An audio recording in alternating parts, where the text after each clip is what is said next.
Assalamualaikum warahmatullahi wabarakatuh. Alhamdulillahirabbil alamin. Wassalatu wassalamu ala asyrafil anbiya'i wal mursalin Sayyidina wa habibina wa syafi'ina wa qurrati ayunina wa maulana Muhammadin wa ala alihi wassahbihi ajmain. Qala Allah ta'ala fi kitabihil karim, a'udzubillahi minasyaitonir rajim. Ya ayyuhalladzina amanu kutiba alaikumus syiyam kama kutiba alal ladzina min qablikum la'allakum tattaqun. Wa qala Rasulullah sallallahu alaihi wasallam, man shoma ramadhana imanan wa ihtisaba ghufira lahu ma taqaddama min dzanbi. Ai kama qala Rasulullah sallallahu alaihi wasallam. Rabbi israh li sadri wa yassir li amri wahlul 'uqdatam min lisani yafqahu qawli. Rabbi zidni ilman nafi'a warzuqni fahman jaida fil lail wa nahar. Allahumma faqihni fid din wa 'allimni ta'wilah.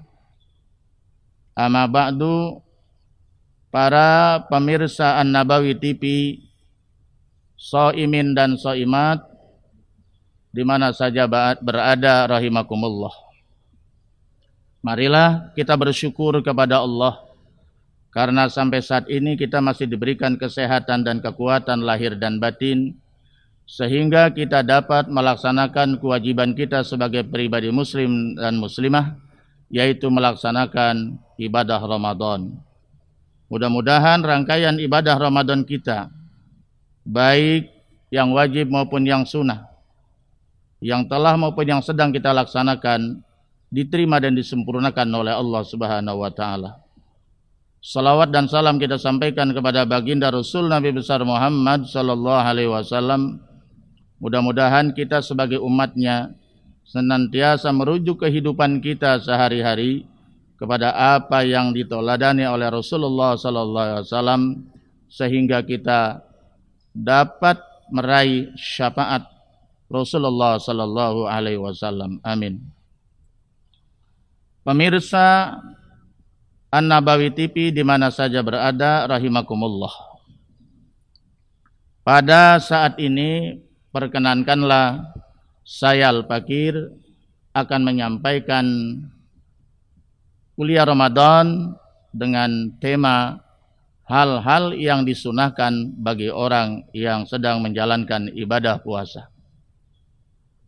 Apa sebetulnya sunnah itu?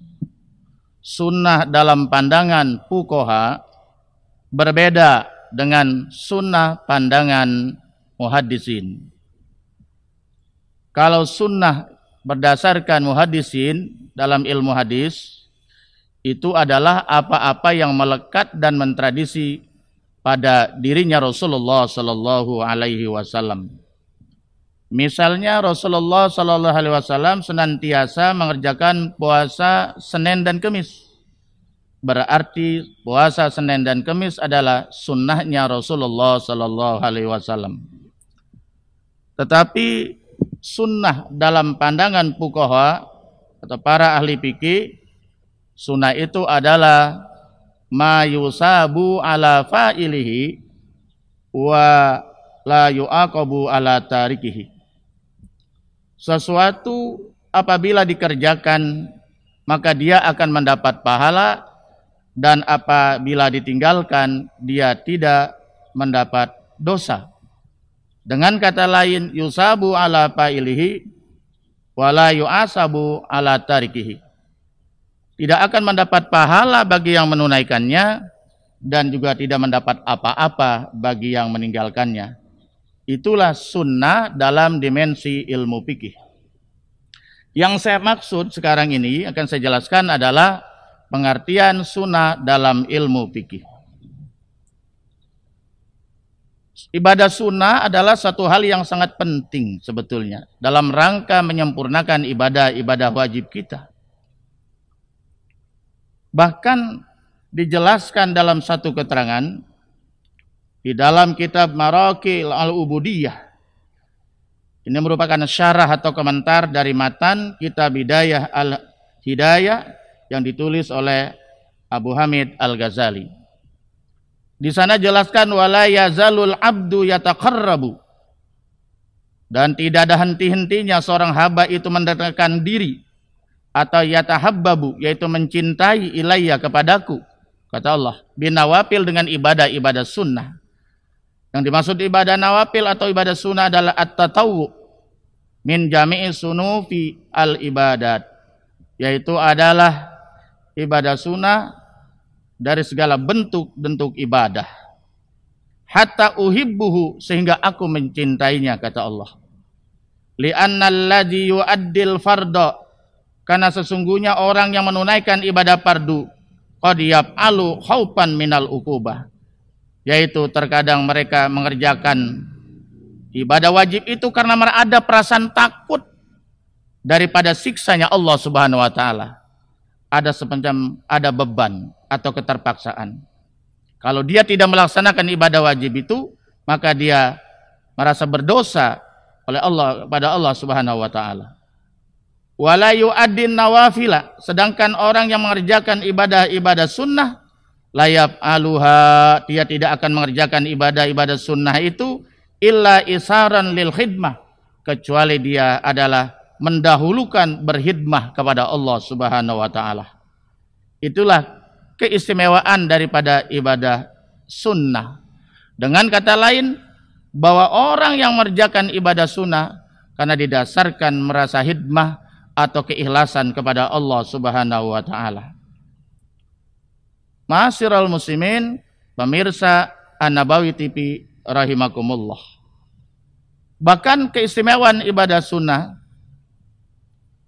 di bulan suci Ramadan ini dijelaskan oleh Ibnu Abbas, yaitu putra daripada Abbas yang bernama Abdullah bin Abbas.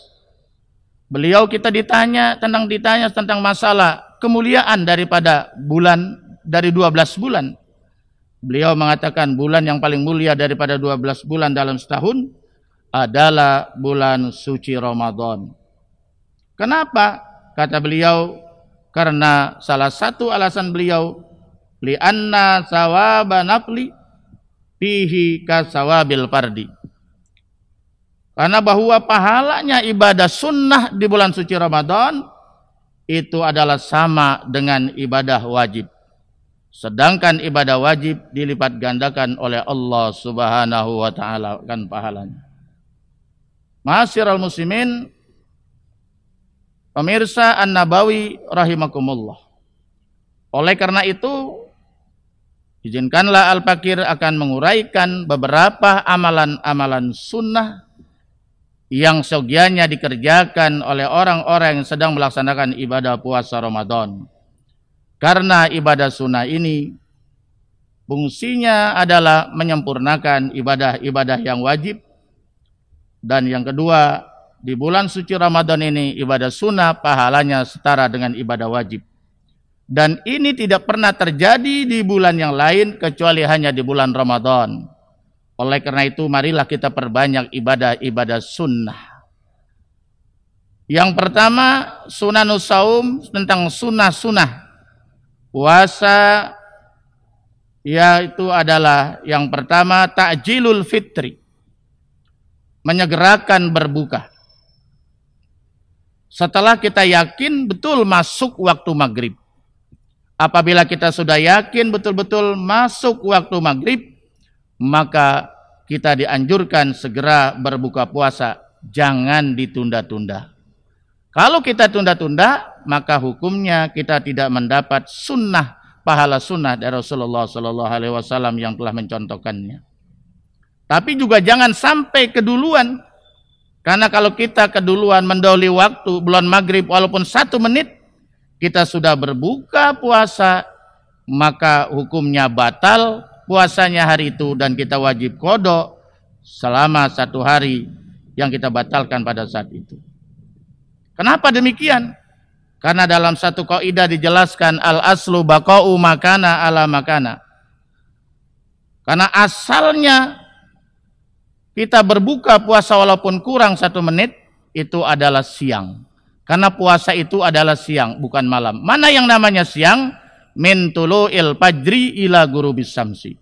Itulah yang namanya siang. Dari mulai terbit fajar yaitu subuh sampai terbenam matahari itu adalah siang. Barang siapa yang berbuka puasa walaupun 1 atau 2 menit sebelum waktu maghrib berarti dia berada di posisi siang. Artinya batal puasanya. Jadi begitu.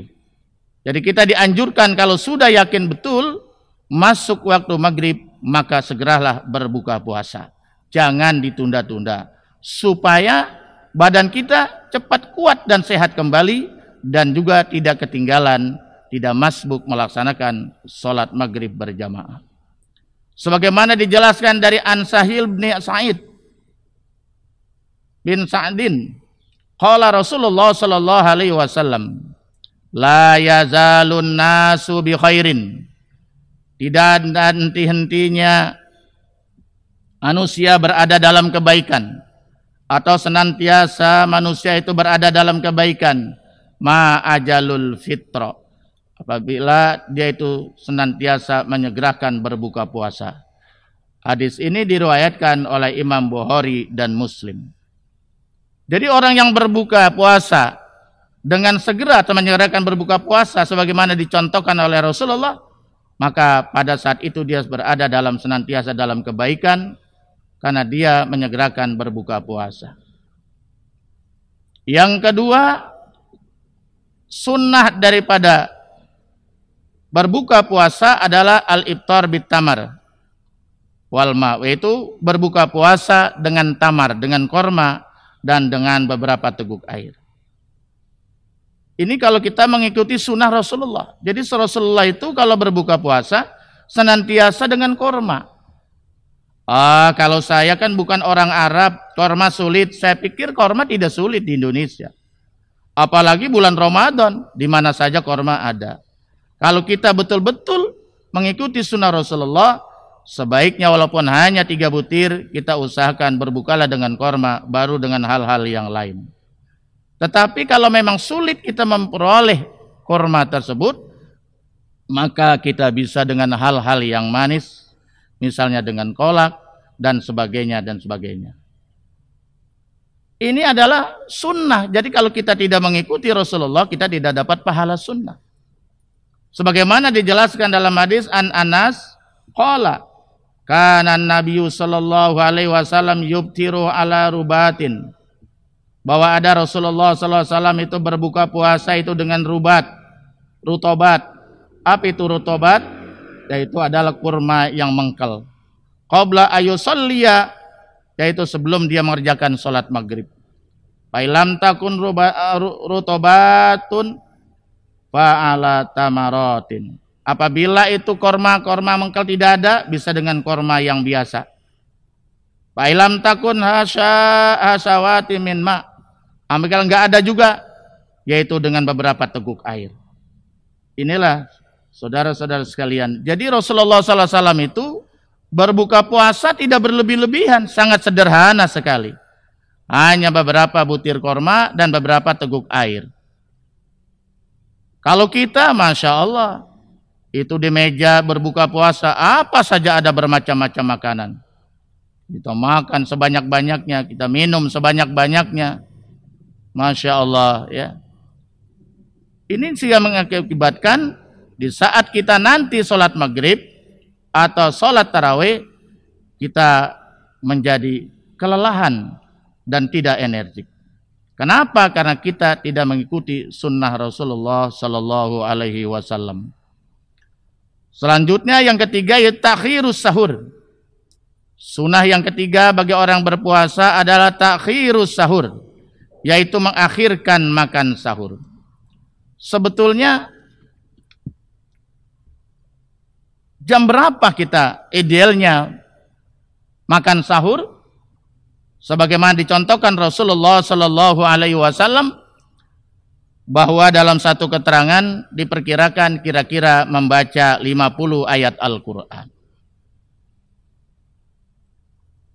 Berapa menit? Kira-kira jam 4 lah. Jam 4 sebelum subuh atau 30 menit sebelum imsak kita lakukanlah itu, makan sahur.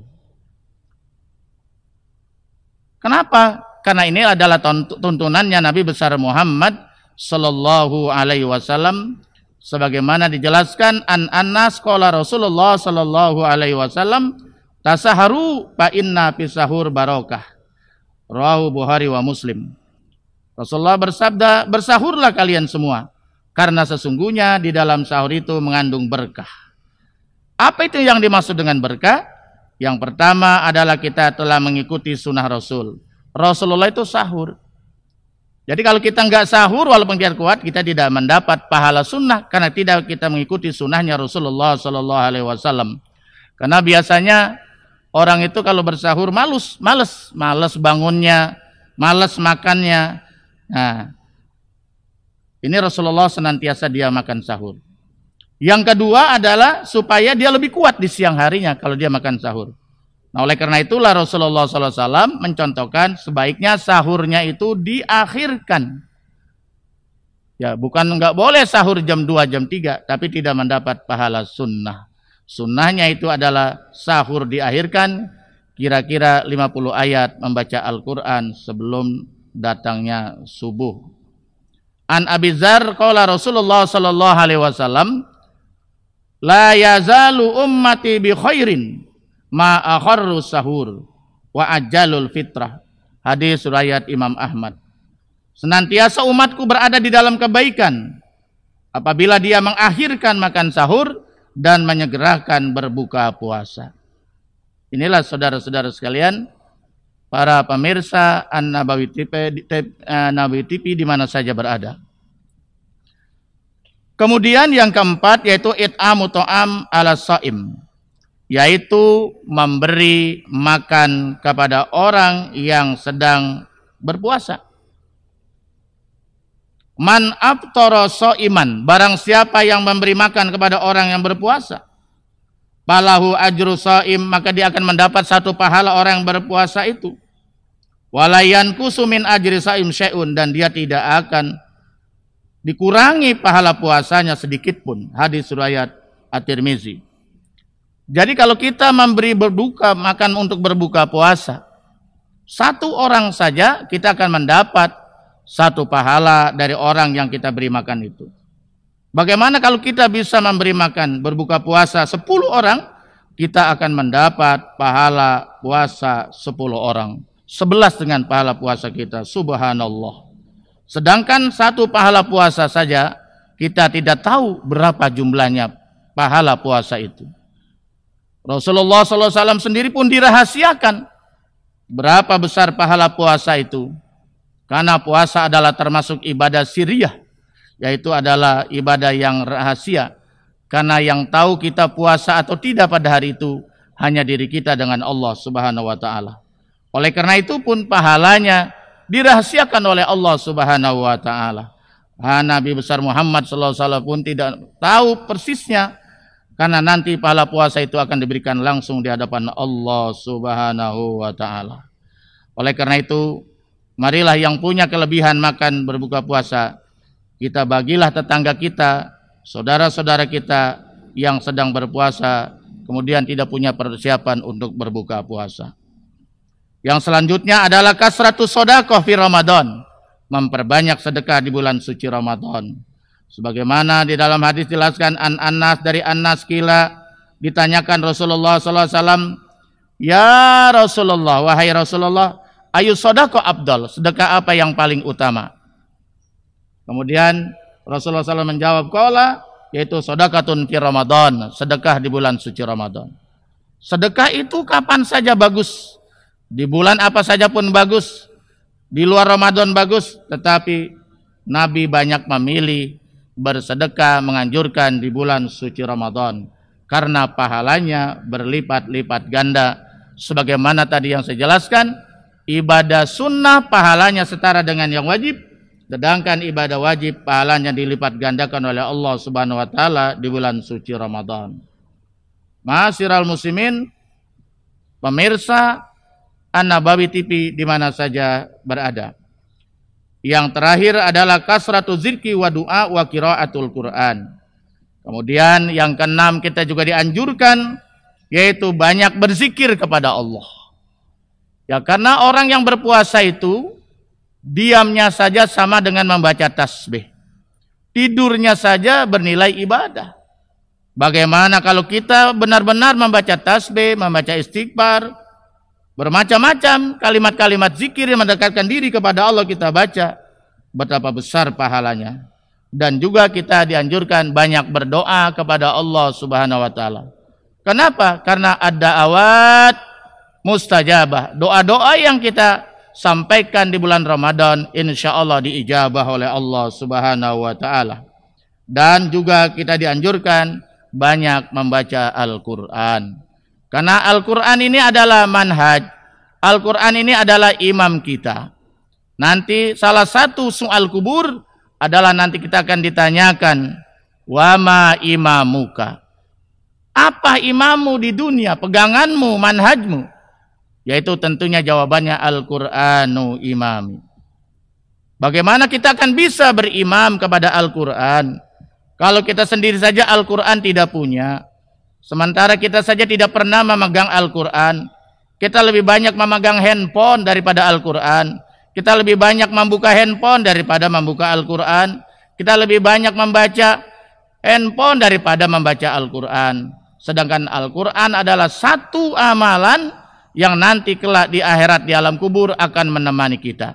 Ada dua amalan yang nanti di alam kubur menjelma menjadi makhluk yang akan menemani kita. Yaitu yang pertama adalah amalan puasa, yang kedua adalah membaca Al-Quran.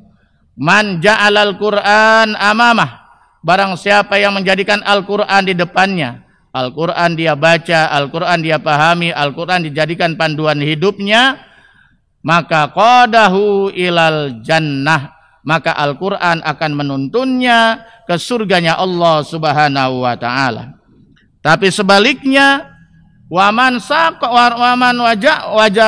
ja'alahu, barang siapa yang menjadikannya Al-Quran wara'a zahrihi, yaitu di belakang punggungnya, Al-Quran tidak pernah dibaca, Al-Quran tidak pernah dihiraukan, diamalkan, malah Al-Quran ditinggalkan, maka Al-Quran nanti akan mengiringnya ke nerakanya Allah. Saqahu ilan nar, na'udzubillah summa na'udzubillah. Di dalam hadis yang lain dikatakan, Iqra'ul Quran, bacalah itu Al-Quran, fa innahu ya'ti yaumal qiyamah syafi'an li ashabih. Bacalah Al-Quran, karena sungguhnya Al-Quran nanti kelak di akhirat akan datang memberikan pertolongan, pembelaan, syafaat kepada orang yang membacanya. Inilah ma'asyiral muslimin, pemirsa An-Nabawi TV di mana saja berada yang insya Allah dimuliakan oleh Allah. Mudah-mudahan beberapa hal-hal yang sunnah dilakukan bagi orang sedang berpuasa dapat kita lakukan. Karena ibadah sunnah adalah sangat penting untuk menyempurnakan ibadah-ibadah wajib kita. Dan yang kedua, ibadah sunnah adalah di bulan suci Ramadan pahalanya sama dengan ibadah-ibadah yang wajib. Subhanallah. Sangatlah rugi apabila kita tidak memperbanyak amalan-amalan sunnah di bulan suci Ramadan. Mudah-mudahan amal ibadah kita di bulan suci Ramadan, baik yang wajib maupun yang sunnah, baik yang telah maupun yang sedang kita laksanakan, diterima dan disempurnakan oleh Allah Subhanahu wa ta'ala. Selamat menunaikan dan menjalankan ibadah puasa. Mudah-mudahan amal ibadah kita diterima oleh Allah Subhanahu wa ta'ala. Sekian, wallahul muwaffiq ila aqwamit thoriq. Assalamualaikum warahmatullahi wabarakatuh.